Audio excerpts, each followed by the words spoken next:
And we're back. We are back with another segment of Igniting Ink Live. Look, if y'all are in the chat with us, make sure you are letting us know that you are here. You know how technology is. Sometimes you think you're going live and you might not be going live. So let's make sure that we are actually in the places that we want to be. I am so excited to be sharing space with y'all today. And when I tell you all are in for a treat again this week, we are in week three, kind of week three. Like we kicked this off on August 1st. So we went live on August 1st, which was a Thursday, to celebrate the launch of Igniting Ink 30-day writing journey. Oh snap! Look at that! Look at that! Look at that! Look at that! Right? So we came together on August 1st to really celebrate the journal and its launch. And then we came back and hit y'all with another one the following Tuesday talking about week one. And week one, if you take a look in the journal, we have broken it down very intentionally on purpose.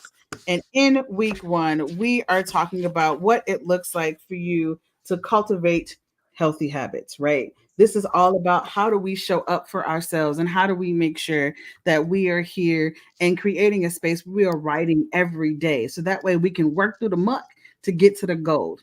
And then week two, which was last week when we hopped on Tuesday, we started talking about overcoming. No, that was actually August 1st when we did that. That Tuesday we talked about overcoming doubt and fear. Look, it has been a month full of goodies. Week three, which was last week, we talked about unleashing your stories.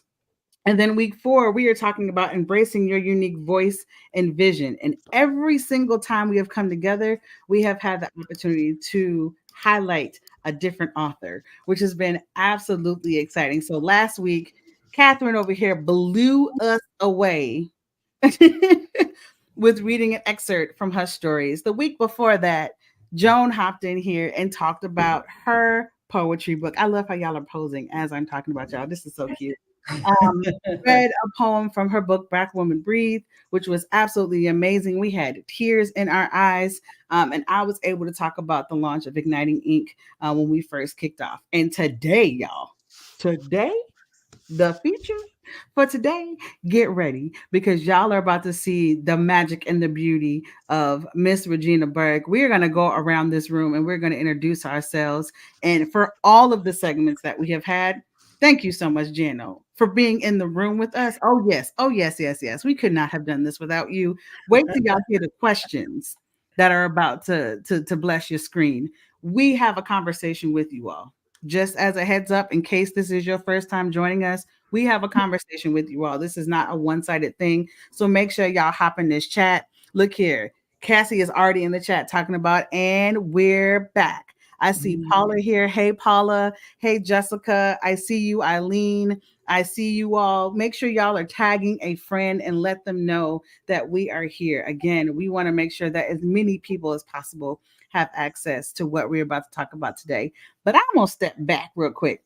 For those of y'all who do not know me, my name is Heather Bird, and I am an international award-winning writer, your favorite writing coach, and CEO of Bird's World Publishing, where we are on a mission to empower 1,000 women of color to write and publish their books so that they can turn their message into a movement. And we ain't playing about any of that. It is not just about writing books here, y'all. We are talking about creating a rippling effect with our voice and with our story. And we'll talk a little bit more about what it means for us to actually embrace our unique voice and vision.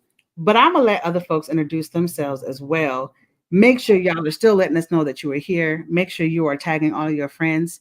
I want us to go around the room real quick and introduce ourselves. So if y'all could really quickly introduce yourself by saying your name, your pronouns if you choose. Let us know where your feet are planted. Shout out to Joan for that. I just love that so much. Like every time, it just makes my heart so warm.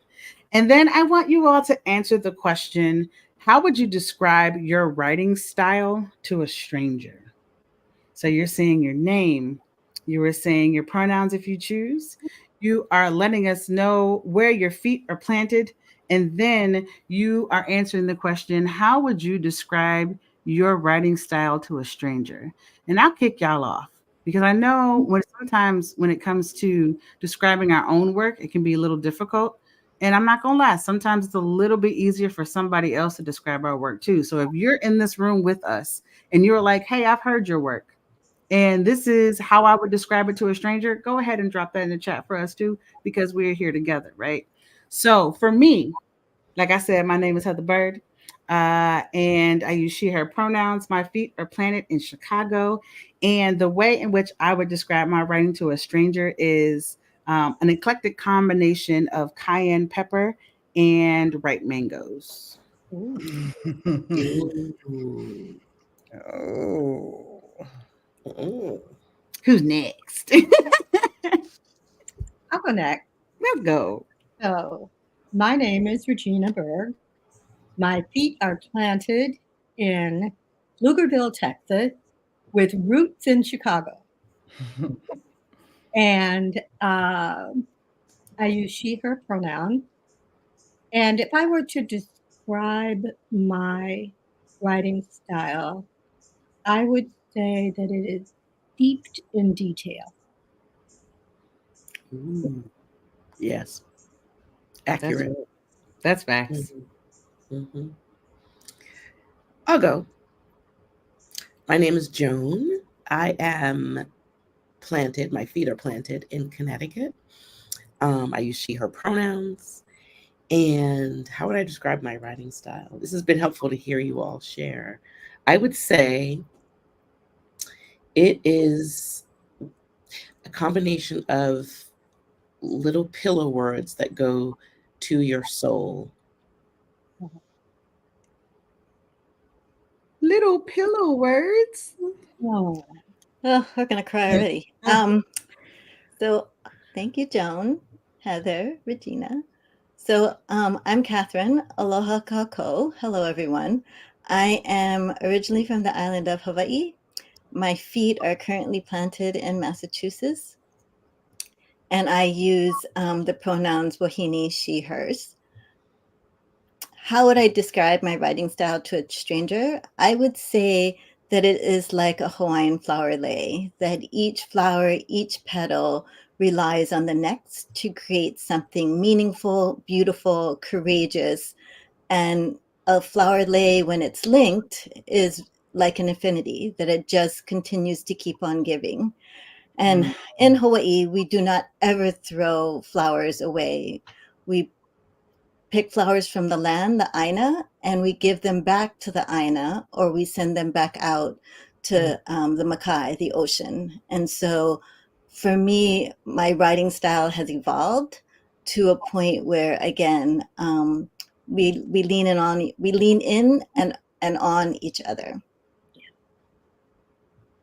well said. I was trying not to go last this time, I swear. Sorry. So today, okay, my name is Jano. I'm in the Midwest. And today, my writing style is like you have a child and there's the ice cream man outside and they want to get some ice cream. They feel the ice cream truck's going to leave them. And they're running and trying to tell you at the same time. They can't get their words out. And oh my God, you got it. Ice cream man, ice cream man. That's great. So I feel that my writing style is that I gotta tell you this. Did you see that? Ice cream man. That I gotta tell you this story. I do creative nonfiction.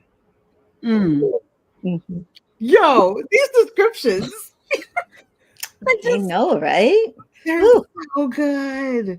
They are so good. Yo, I love all of this. And make sure if you are a writer, you let us know how you would describe your writing and your stories that you tell, your writing style. How would you describe that to a stranger? Let us know in the chat. Because look here, we feed off of each other, right? We were in the back. I'm just going to give y'all a little behind the scenes, right? We were in the back trying to figure out how we were going to answer this question. It was such a good question. And we were like, I got to think about it. How are we going to? We just do it. We just hop in there. And that's the beauty of being in community. It's like when one person does it, the other person then has the strength to do it. And then the next and the next, and then we build in some kind of way. We end up with the ice cream man. So this is great. Like ice cream, that was great. Like all of this is so beautiful. It's so beautiful. So I cannot wait to dive in with you all and talk more about how you can unleash your voice and your vision. And so what I am going to do is pass it off to what has affectionately been known, to who has affectionately been known as the question queen. Wow. And you all will see why. So, Jano, take it away. Oh, it's me. So we have some questions. Thank you, whoever helped put this together. I really appreciate it. Yes, you, Catherine. Some questions for the group. Let's get it started to Let's get things go. warmed up. Sounds good. Let's go. What 3 things about your writing journey so far make you proud?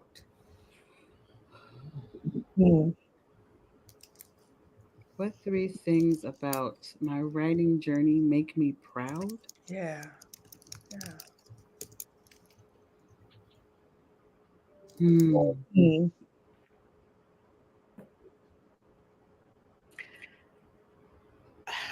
Whoa. Jana. Okay. I'm consistent because of this Hmm. community. Like Mhm. I would easily, there are mornings where I'm just like, I'm not going to go. And then I just imagine them going like, where's Joan?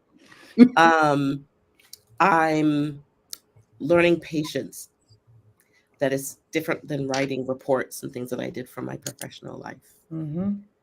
And I'm leaving a legacy Mm. with a community of women who I love and respect. So Yeah. that's Yeah. what I would say. Hmm. So I kind of thought about it a little bit. I think one of the things I'm really proud of is that feedback. Okay. Um, is that I learned the importance of a writing community. I always thought that writing was a solitary, very individual kind of thing, and I have learned so much about how that is just nobody writes in a vacuum. Not really. I think the other thing that I'm proud about is that I asked for help when I needed it. Um, I knew what my dream was. I didn't know how to get there, and so I asked for help. And then I persisted. Hmm. I just kept going. I didn't give up. I you know, I this book has been a long time coming, and I'm just so proud of myself that didn't let go of the dream. Hmm. Hmm. Yes on yes. Look, pom poms are real. Pom poms are literally a part of the community. We celebrate no matter how big or how small. Whew. 3 things I am proud about my writing journey so far. So, hands down, this community. No question. You all will hear us say this over and over and over again. And I was actually listening to a recording from March 23rd of last year. And the folks who were with us in March 23rd last year were talking about a lot of different things. And at that point, I told myself, y'all, this was a 2-month experiment, and y'all still got me waking up. And this was just a month after. This was a month after the plan, right? So we planned on getting together so that we could push ourselves in the most healthy way in community to get our words out into the world. And it was supposed to be for 2 months. And I told myself I can wake up for 2 months at 6:30 in the morning to get my writing done. And now 20 months later, we're still going. And I don't know right now off the top of my head anything that I have done for 20 months that was an accident. Like that I've like tripped and fallen into. Yeah. It was just like it was a thing, but it makes so much sense. Like we feel the loss when we're not around each other. Mhm. We check in on one another when we're not there. We celebrate the publications. We celebrate the new forms that we're trying. And we say, I'm stuck, right? So honestly, I'm gonna say this community 3 times over because it's more times over for sure. It's 100 times over, because I say this all the time. We transform not only on the page, but in person. And so right there, just two different things that I could celebrate in terms of my writing journey. So we could say community, in person, and on the page if we had to name three things, but it's literally this community three times over. Okay, my mic was off, and I was determined not to go last. You have it. You have it.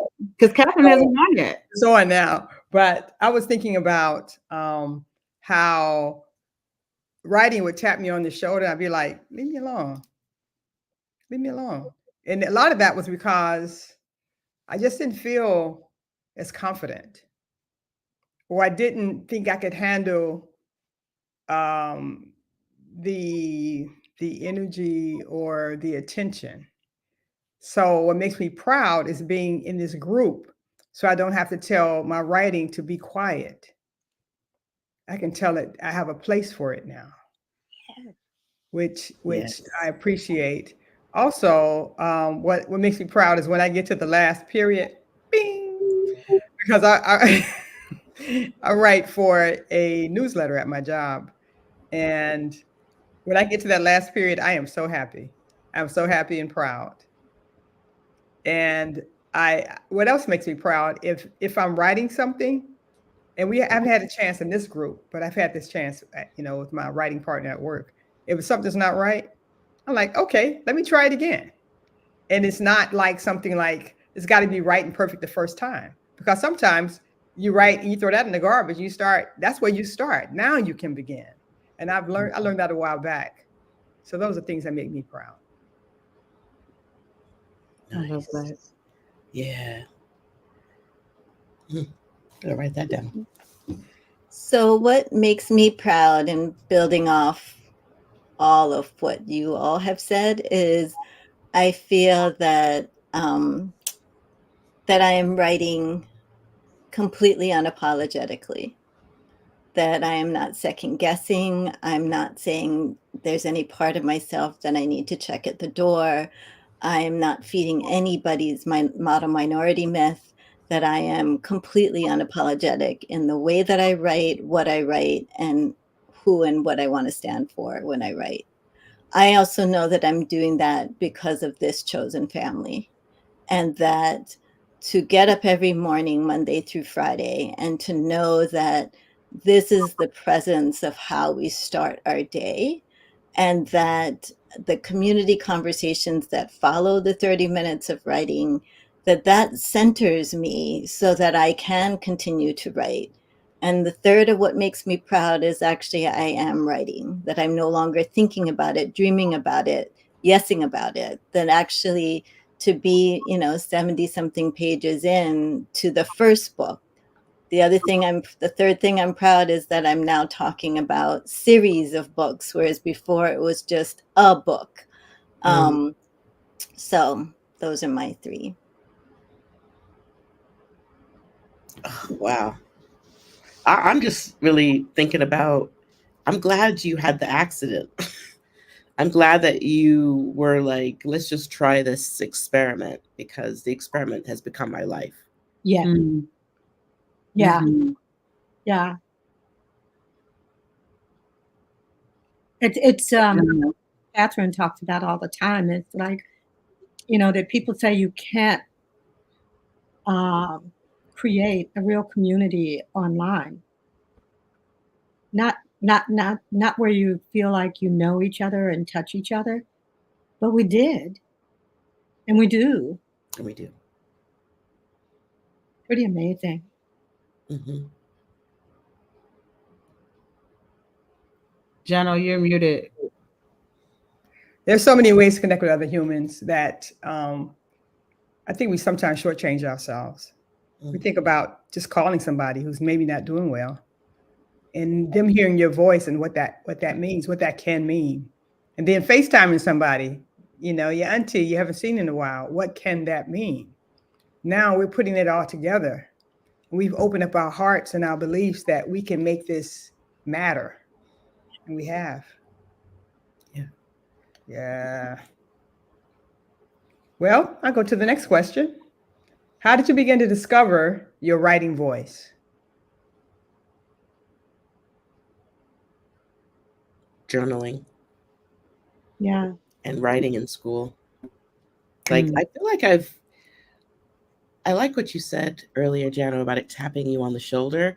I think as a child, it was like, you have to say this. People need to know.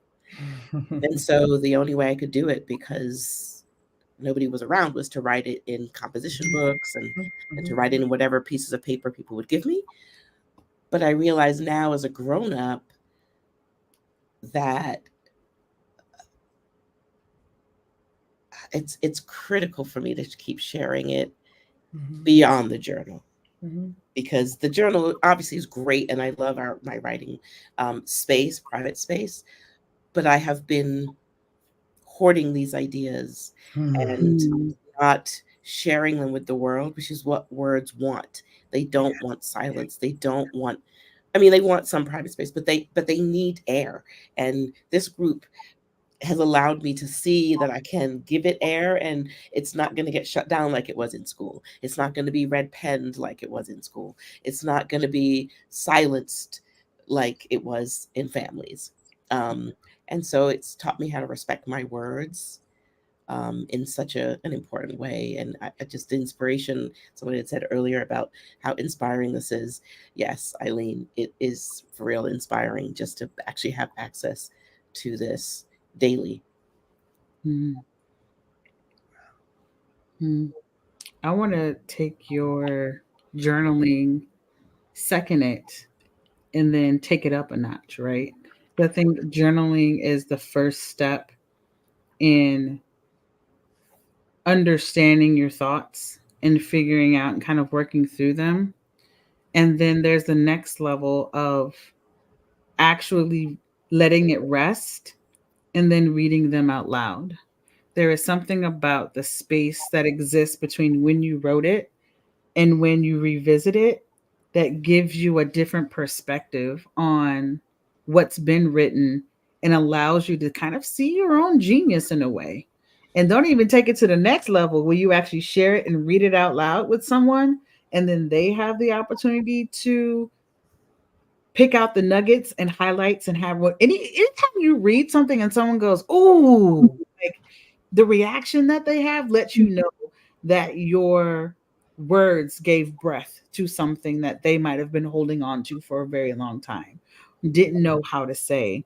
And then that lets you know, oh, I need to maybe speak a little bit more about this or elaborate a little bit more, bring folks in. I love what you were saying, Regina, about your work in terms of the detail. Like, this is where I need to really lean in on the detail.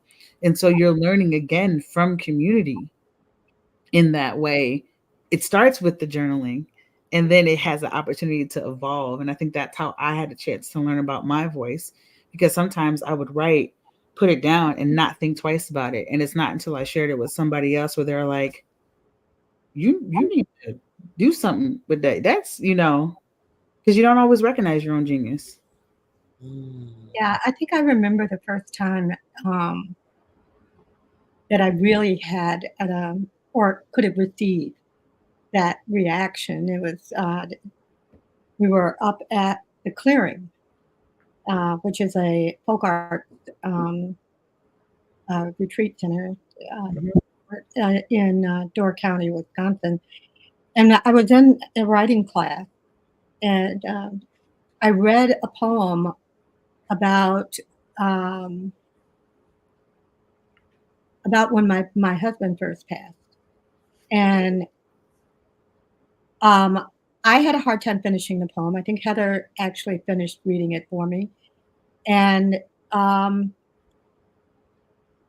then I I kind of stopped and looked. I don't know what happened, but the Marty, our instructor, she pointed out the people in the room, and I really looked, and there were people sitting around the room, around the table, weeping,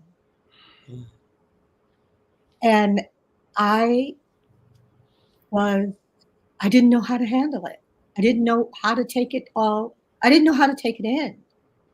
But it was at that point where I really realized that the words that I write mean something, not just to me, but to other people that hear them. Wow.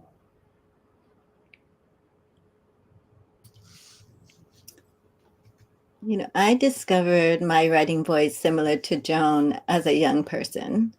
And for me, it became an outlet for that I was always labeled the consistent questioner, because when something didn't make sense, I asked the question. But as a young person, when you ask questions of grown-ups, they don't always want to give you a straight answer. Yeah. And so, but as a young person, I was connecting dots by writing. And then decided, all right, if I'm going to have a voice on the page, then maybe I'll write short stories, I'll write poems, and I'll give them to my friends as gifts. But it really was sort of this need for an outlet that wasn't being sufficed in doing just physical activity, that I needed to put my thoughts on a page, but on a page where other people might read it. I wasn't, thinking of myself more as an author, but more as, okay, this is how I'm going to connect the dots. Wow. I'm still getting past my reluctance as a writer, and things for me like are downloaded, and it's like a channeling. So it is like, so I'm writing like well, hold up, you're going too fast. Let me. Okay. So it's something like that. A lot of times it's like that. Other times it's not. It's about me taking something and telling a story and putting all the details in or all the facts in. But other times it just comes through me.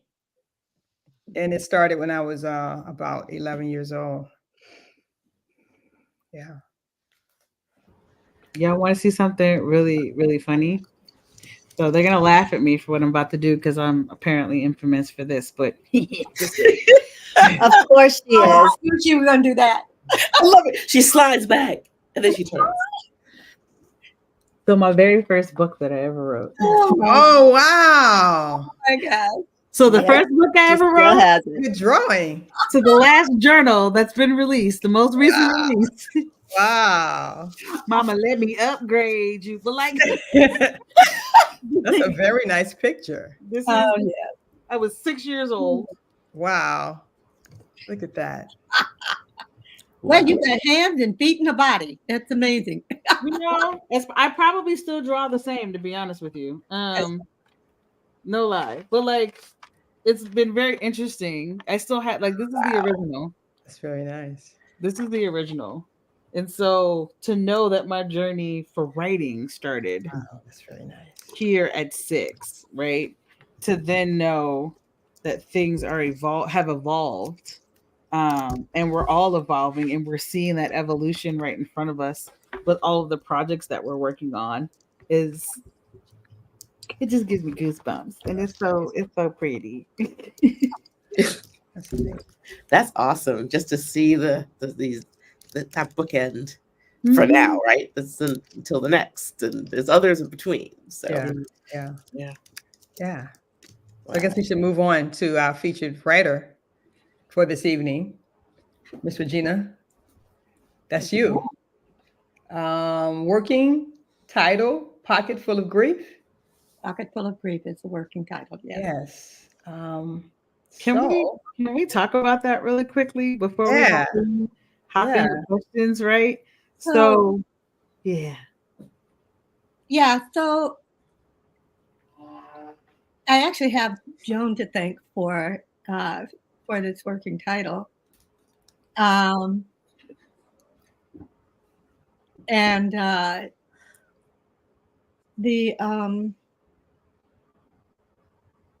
was going through the grieving process with the loss of my husband, and so I was writing a lot of poems about where I was and what I was doing and how I was getting into places deep inside, and I realized that I kept reaching into this pocket, and the pocket had a lot of things in it. And some of the things were old and moldy and didn't feel real good. And I also found that there were pockets that I would go into, and I'd keep going back and searching those pockets, and there was nothing there. And I finally realized that's not a place I need to go. I don't have to go back in that pocket again. And then I had other pockets that I went in, and I kept going deep and deep and deep.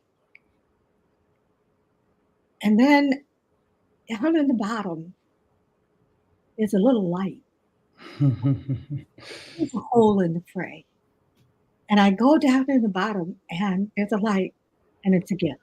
Wow. So that's where the title. Yeah. Yeah. So, I have some questions. Of course, you know that. I do. But there was one question I couldn't send to you because it was stuck in my bag. And I thought about it this morning. And I wrote it down on this sheet of paper. And I hope I can read this question to you to start off with. Okay. Okay. When our loved ones pass away, we often feel a feeling of incomplete relationships or abandoned love. Tell us how your writing has allowed you to continue these relationships and continue this love.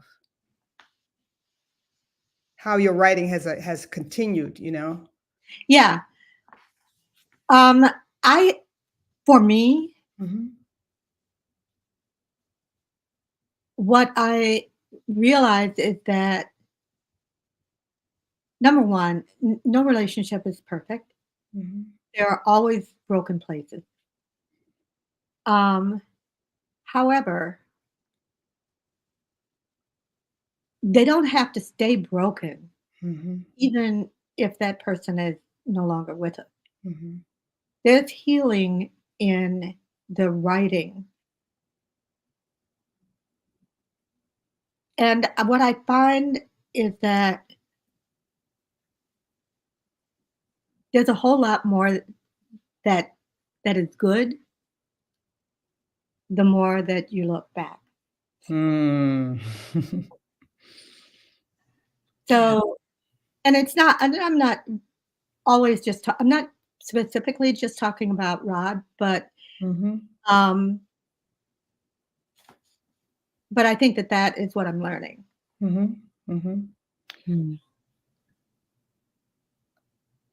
You're saying that, and all of us have had loss in our life. And it sounds like your grief has evolved or changed or shifted. Can you talk a little bit about that, or how your poetry might have helped you look at things a little bit differently?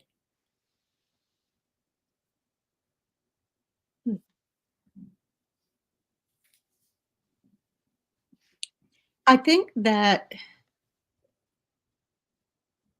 remembering the details, it's kind of like going into that specificity that we were talking about before. It's like when you go into the details of something, when you remember the specifics of something, when you write about how it felt to be in a place, when you write about how it felt to be with a person,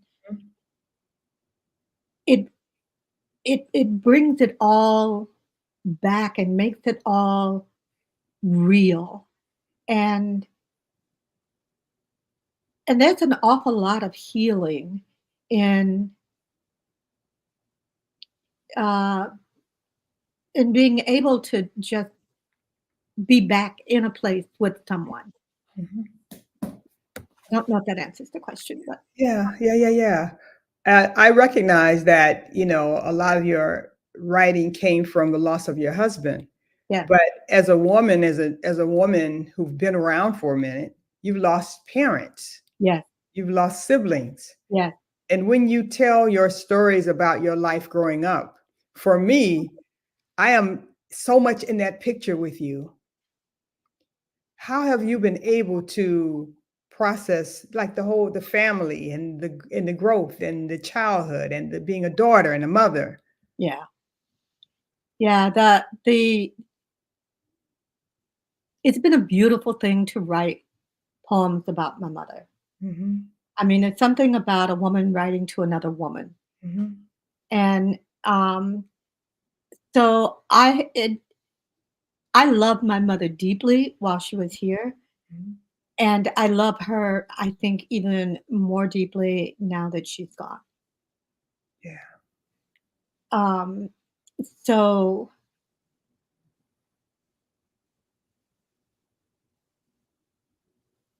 I'm afraid I lost the rest of your question because I That's got okay. one answer. That's okay.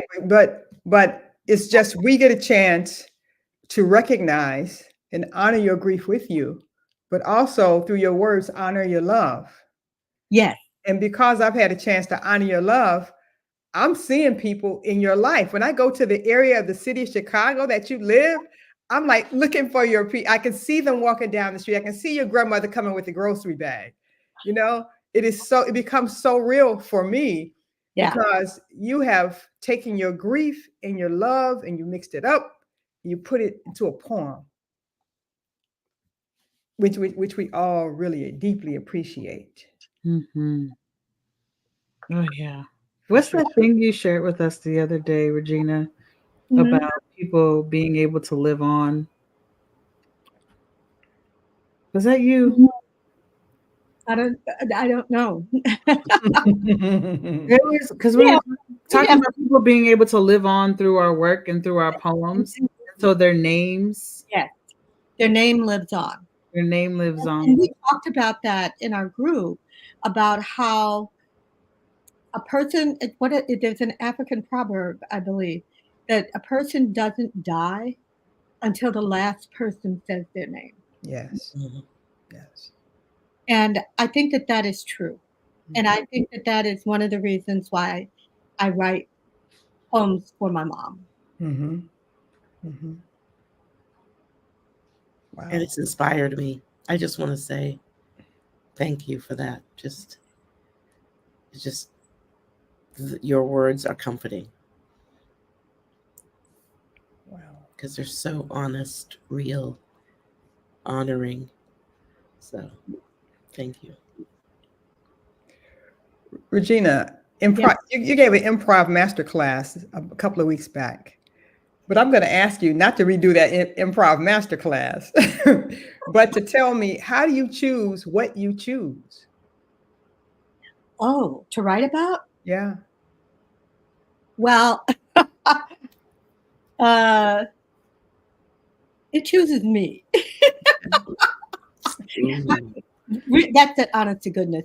That I mean, it sounds like a glib answer, and it's not meant to be. Mm-hmm. I think that there are times like we were talking in the morning pages one day, and Joan was talking about breath, and the phrase of one breath at a time came up, and out of that, I just started imagining what that meant in all these different stages of my life, Mm-hmm. what that meant and what it looked like. Mm-hmm. And this poem just wrote. I mean, I had to go back and edit a lot, but the poem wrote itself. I mean, it was one of those amazing things that Mm-hmm. happened. But that wasn't something that I was thinking about. Mm-hmm. That was something that came to me through our morning pages group, where Mm-hmm. I heard this phrase and it touched me at the right moment in the right place, and I just sat down and went with it. Mm-hmm. Mm-hmm. Wow. Wow. With so many different mediums available to us, what medium would you choose to have your work live in? And I started this question when I first sent it to you about the words being in a book. And you couldn't see the words unless you had the book. But now the words are in the book. They're on a record, they're podcasts. There's been movies made from poems. I saw a play by Gertrude Stein made from a poem, the first all Black cast the Goodman Theater ever had, called Melantha. It was odd, but it happened. What other medium could you see your poem in like for generations to come? I thought about this because there are so many different ways for work to live on, and I think that the the medium I would like to see my work in is um, it's like a a, a recording Mm. where I don't need for people to see my face. I don't need for them to imagine what I look like because it doesn't that's immaterial to the poem.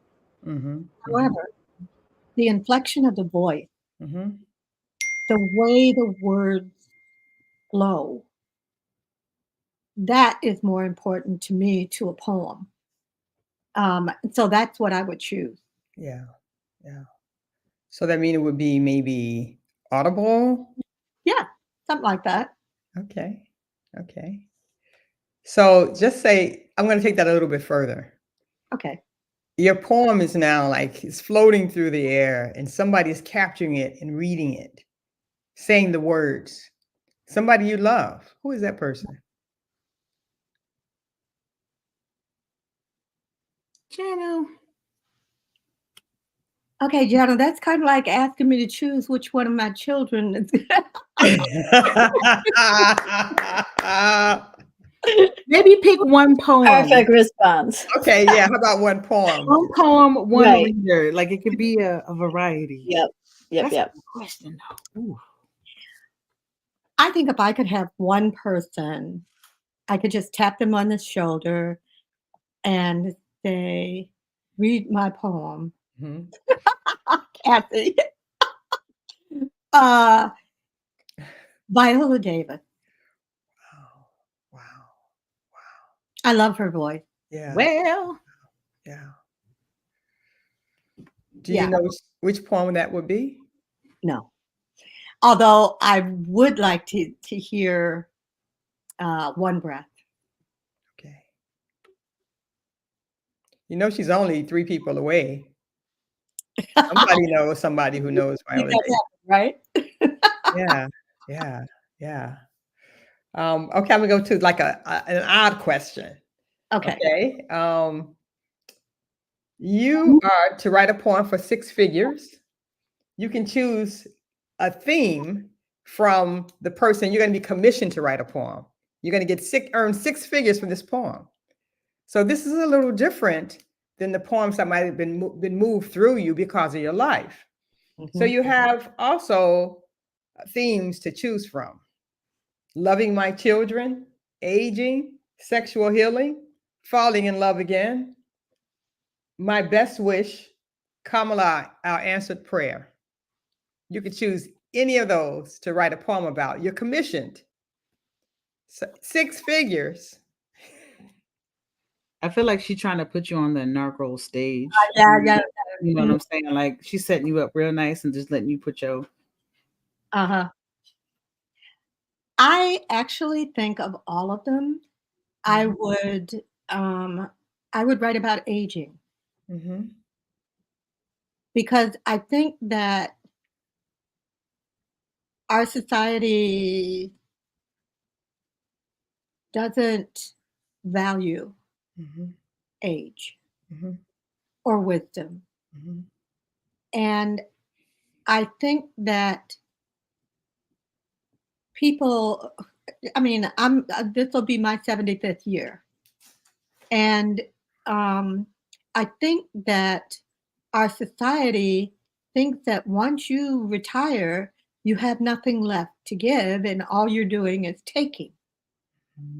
And what I have found is that in the last few years, I am more adventuresome. Maybe not in a, well, yeah, in a physical way. I've done a whole lot of travel. But on the inside, how my mind is moving, the things that I want to think about, things that right there. And I'd like to, for the world around us to value what we learn over, you know, 3/4 of a century. Yeah. Mm. Yeah. Yeah. Hmm. And can I say to you, thank you for waiting for me? I get so much from you. I learned so much from you. And what I get the most is you having the nerve to be vulnerable in your poetry, in your sharing of words, the audacity. And with that kind of audacity, I mean, how can I not be? I'm like the scaredy cat, like, oh my God. But you're sharing your deepest emotions, sharing your love, your loss. And I think it gives us all a little bit more courage to show up in our greatness. Absolutely. Yeah, yeah. So was I told that you had a poem to read? I do. All right. Let's go. What are pop ups at? Wait, I don't know about pop ups. So the one that I chose, I actually had two that I wanted to read. Mhm. One is a little more complex, and so I'm going to read one that really connects with the working title of the book, and it's called "For You Who Hear Voices." Would you repeat the title of the book, please? Sure. For You Who Hear Voices. Okay. Thank you. If anyone tells you that mourning should be sedate in its sorrow, that you should fold your grief small and pocket it like tattered tissue, if they tell you it is best to sequester your wounds, leaving them delicately unseen, your lips drawn thin with silence, for the sake of those who pour salve and salt. If anyone tells you not to read poems in public that strip your skin to bare bone of your bone broken, tell them every heart breaks along its own fault. If anyone tells you to hold fast to what is left of what is gone, tell them that joy is pocked with shadow. Tell them the lost breath gentling the nape of your neck is razored with want, that his chipped cup is so empty it scalds, that his cross now hanging around your daughter's neck swings like a tedium of days. Tell them that you lift the same photos and papers and cards and abandon them to the same table and the same dust day after day after day. Tell them your chair beckons you to rest, but in the cushions are brackish backlists of futures undone, echoing an exhaustion of tears. Tell them how sleep lurks in a shadowed hall by your bedroom door, between smudged pages, somewhere not quite here. Tell them that darkness becomes a familiar that catches you by the throat. Tell them who have not lost to walk softly as they leave.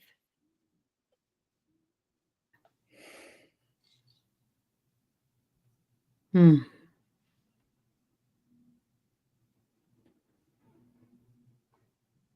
Hmm. Wow. I know that in your prior life you were a librarian. You were the custodian of words. And in that poem, you really pulled some together, some things I've never considered you introduced. Wow. And you have another one? I do have another one, but we would really have to share it on the screen in order for us to read it. Let me see. You know what? You know what we can do What? is we can leave them wanting more. All right. Wanting more. There's nothing. You know what I'm saying? I There could, I could also read A Blue Moon Rises. you could. Okay. if that's okay. We'll take Yeah. that. Yeah. A blue moon rises over Chicago, and another mother morning. I see her daughter's mouth, gape-toothed and grinning, in a photo from her last birthday because they can't show the one on TV of a small body falling, or the shape of her mother's mouth, a screaming night swallowing every star, or a child hand gone slack as she seeps into cement. And my bound breath is barbed as my eyes blur this child into my daughter's daughter, crossing a familiar street and falling a bloody body. I see my daughter, bullet blown into a blistered, ever bleeding, and my lips open to gulp crude days, each a jagged slug, a slow rip through my throat. As the pinprick of a solitary star fades, I want to be in the sky between this blue moon and the next. I call my daughter's daughter, tell her I too see a blue moon rising, our hands touching screens across the void. Wow. Mm. Wow. Thank you. Thank you so much. Yes, Ladies it and is. gentlemen, this has been Miss Regina Berg. Look here. Let's go. Yo. Wow. Wow. Yesterday was a super blue moon, too. Yes, it was. Yes, it was. Thank you very, very much. Mm. That is our artist of the evening. Wow. We have time for one more group question. We can do it before we hop into that group question real quick, though. Okay. If you all, I don't know if y'all felt how our breath. Somebody who said that? Cassie. I think Cassie said, Joan is inviting us to breathe while Regina is taking our breath away. Yes. And if you all notice after reading Regina's reading of her poem, we all had to pause. Yeah. Because she took our breath away. Yeah. So this is just the beginning of what this looks like. So as we are thinking about the last question that Jano's going to pose for us, I want y'all to make sure that y'all get ready for Regina's chapbook. Yeah. Because it's coming. Y'all can't really copy that link down there. I get it. Hold on. I'm gonna have folks drop that link in the chat for y'all. But her words deserve to be savored and to be held, right? And so we're gonna drop that link in the chat for y'all to be able to sign up for Regina's newsletter so that when she is ready to drop her chapbook, y'all are ready to purchase for not only yourself but for all of your friends. So go ahead and do that real quick while we wrap up with that last question that you got, Jano. Do you all have to have an emotional connection to your poetry or to your story? I know you're writing memoir, Catherine, but I'm just wondering, can you write something without having, do you have to have an emotional connection to write it?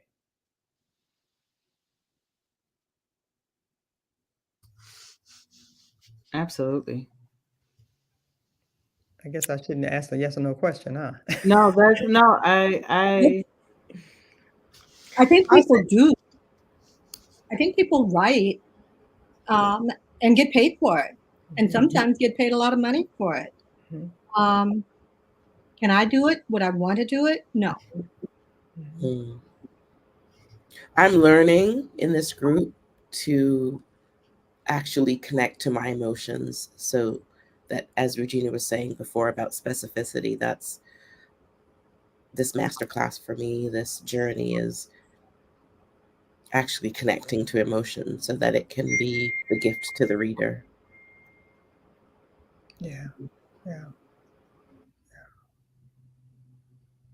Yeah, I think, writing for us has been, so often, as women of color, that our voice is diminished and dissuaded. And I think that our community allows us to bring emotion back to our voice, and to do it, as I said earlier, in a way that's not just unapologetic, but interconnected. That though all of us are writing in different genres, there is a connection between all of our stories, that I can see myself in the writing that Joan is doing, the writing that Regina is doing, and the questions that you asked, Jano, in when I first met Heather, that's what linked me to her. Was I felt like not only did she see me, but I saw her. And I think that when we think about this community, and we cannot sort of emphasize how deeply meaningful it is, because in many ways, sometimes there's more emotion than there are words to describe it.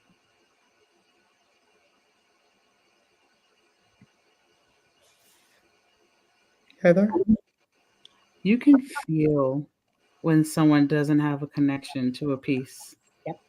I think sometimes the commission pieces, if you're not asking yourself the question of whether or not this aligns with my values and what I really want to write about, and you're just in it for the money, you can feel it.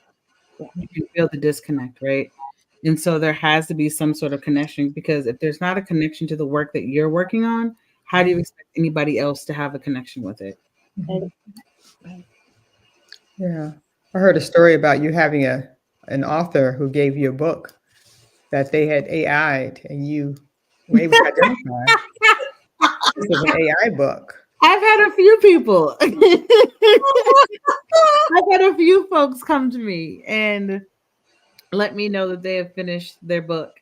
And when they sent me their manuscript and I reviewed it, I immediately was able to tell that they didn't write it, because there wasn't that emotional connection, because it wasn't that story that was specific to them, right? Not to say that the story that was told couldn't have been true, but you can tell it was too generic for it to be something that they could sink their teeth into, let alone the reader, right?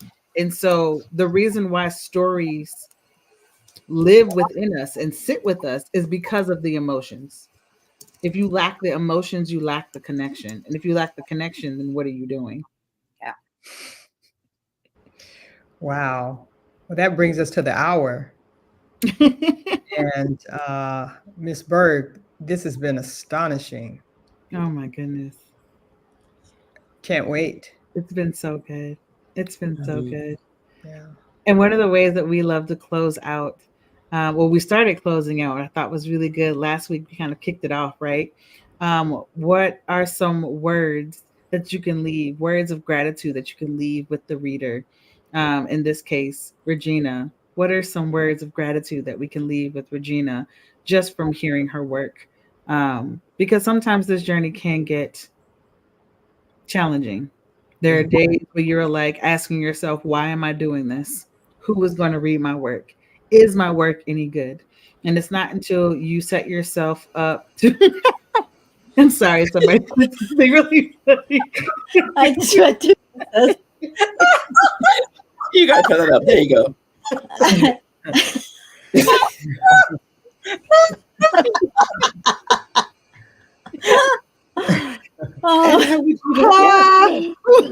Word to the wise. In all caps, she shouted it. She did. She did.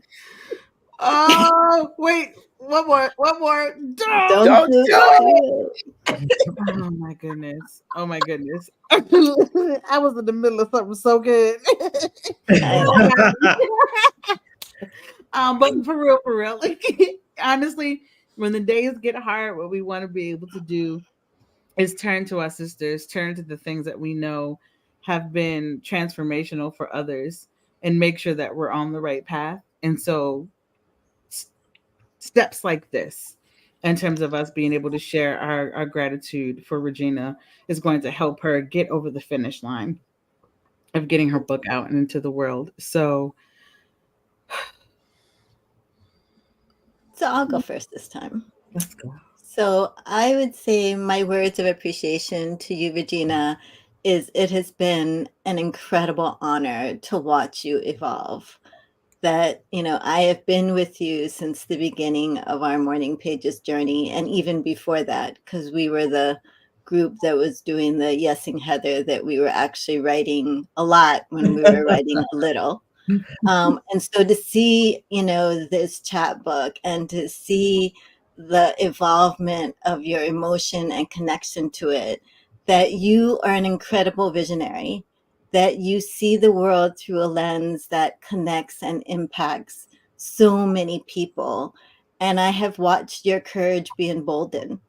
I have watched you no longer being on the sidelines. I have watched you no longer be doubtful of your superpower, which is your poetry. And by the way, Miss Regina Bird is a published poet, y'all. And that is one of the things that's so important about our community, is that we are constantly uplifting each other without question. Mm. Oh, Regina,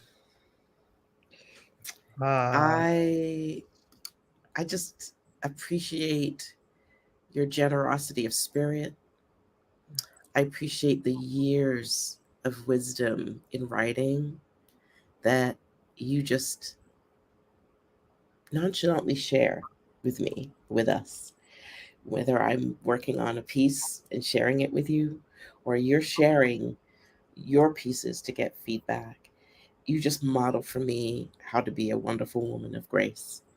And I just can't wait to read your words, because then I can hold your words and it can remind me of that grace. So thank you. Y'all ain't supposed to be making me cry. Why not? What you We think? What you think do more than what we pages. doing? I've been over here taking real deep breaths because every time I talk about you, there's a frog in my throat. It's a pretty frog though. It got a tutu, a tiara, and it has a karaoke pink microphone that I like all of that. that's sparkled as we're singing songs from Princess and the Frog. There isn't just one thing that I could say. What I will say is ditto to what Catherine said in terms of us watching your evolution. We go back.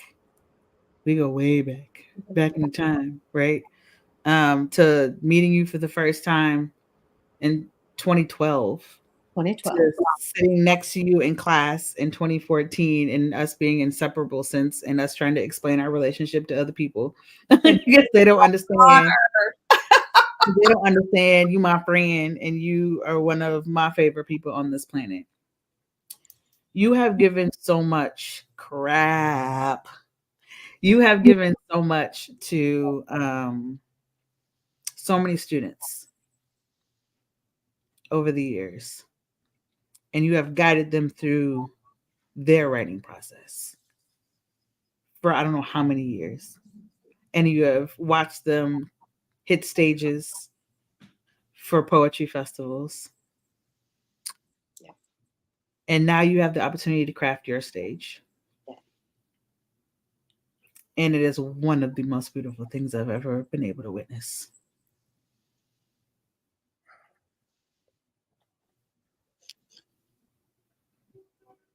So thank you. I think it's very interesting how somebody can write a book like 100 years ago, and I can pick it up and read it and still get something from it. Mm, Words will always be giving and offering mm, people emotions. Um, mm-hmm, how valuable they are. But the words I thought about when I thought about your writing was, for me, kind of selfish, is story movie. Like you're telling a story and I'm right there in the middle of it, looking around like, really? And I really appreciate you allowing me in, because the words that you offer, it's like you offering me a seat. So it's not this whole selfish thing, like, see, you kind of hiding behind, like, you kind of telling who you are. You just opening it up. mm-hmm, And I have a chance to sit down and just watch your life. I don't know. I'm not there yet, but I thank you for it. mm-hmm, I have to say, Jano, that um, this this group makes that possible.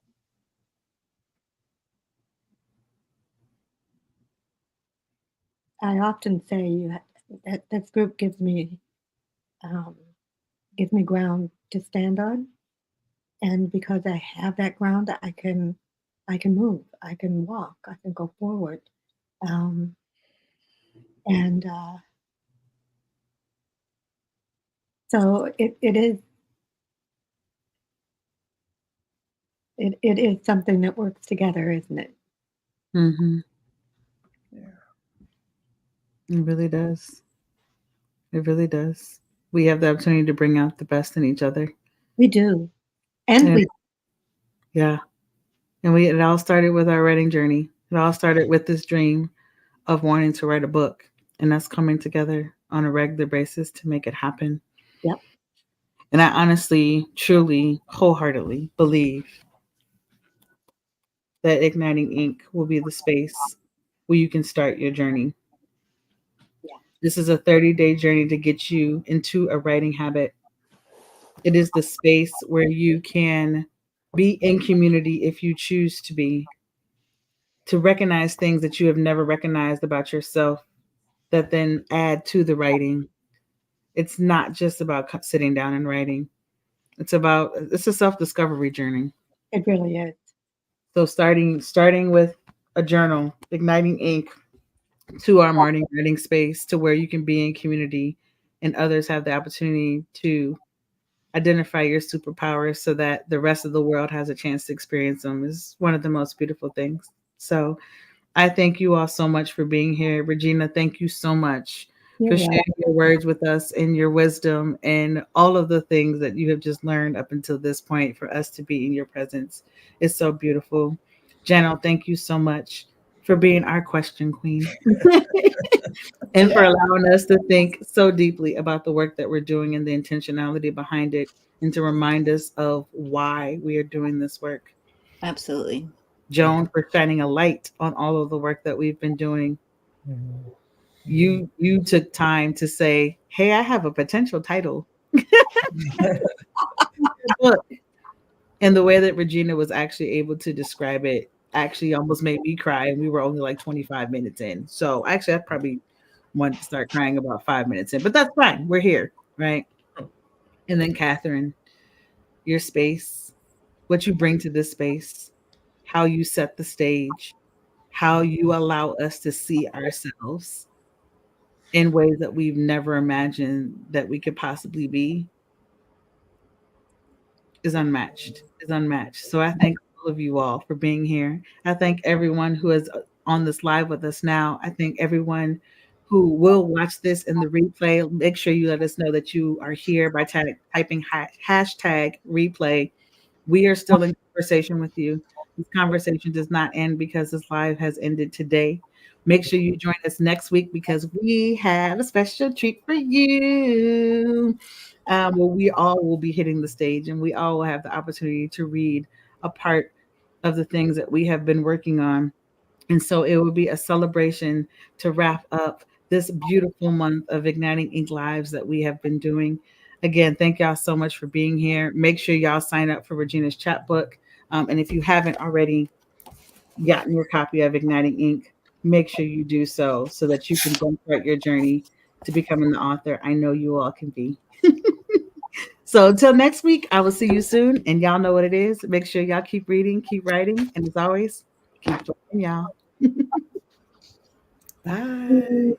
Bye. Thanks for